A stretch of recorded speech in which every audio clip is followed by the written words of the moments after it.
Pemirsa, krisis utang Yunani ternyata berdampak langsung pada perekonomian warga Amerika, terutama berkaitan dengan merosotnya nilai tabungan dana pensiun mereka.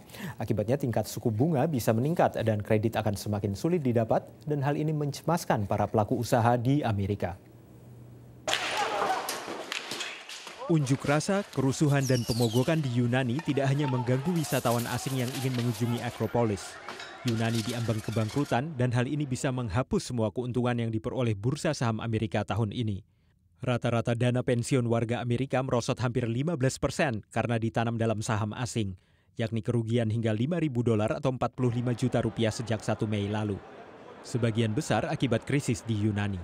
This is not just a European crisis. It's impossible now to have a financial crisis contained to one corner of the world. When it affects Europe, it's going to affect the United States as well. Efek domino terjadi dari Yunani karena sejumlah besar utang negara ini didanai oleh 3 bank utama Prancis.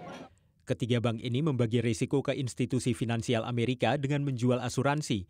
Kini bank-bank Amerika itu terancam rugi puluhan miliar dolar dan ini memicu kekhawatiran pelaku pasar karena mereka tak tahu bank mana yang mengambil risiko.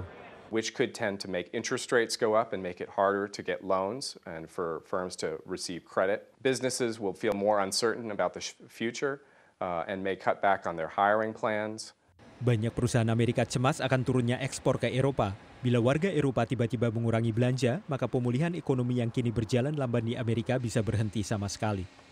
Pabrik bahan lantai stadion di wilayah timur Amerika ini menjual 15% produknya ke Eropa. Our products go to events that happen now globally. It's not just about the US anymore. It's about sort of an interconnected world and interconnected economy. Analis mengkhawatirkan bila Yunani gagal membayar utang, maka hal ini mungkin juga terjadi pada Spanyol dan Portugal.